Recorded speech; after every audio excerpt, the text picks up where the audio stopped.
Na wakazi wa kijiji cha Chalaluma na maeneo jirani katika kaunti ya Lamu wamepokea huduma za matibabu bila malipo kufuatia kuongezeka kwa magonjwa yanayosababishwa na mafuriko.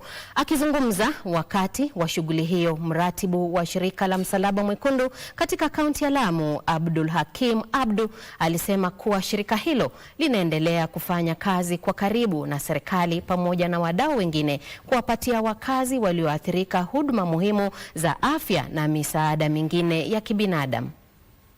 Ilikuwa kuna magonjwa mengi ambayo kwamba tumeona yameibuka na kuna haja ya watu kusaidika, especially wakati huu ambao kwamba kuna mambo ya floods na mafuriko. Shirika pia tukishirikiana na department ya public health ama department ya medical services kwa jumla, tumekuja kuleta zile water treatment tablets ambapo kwamba ni pur na nyinginezo, na wanajamii wameelezewa, wamekuwa sensitized pia watumie zile madawa ili. Na tuko na changamoto ya hii maji ya mafuriko.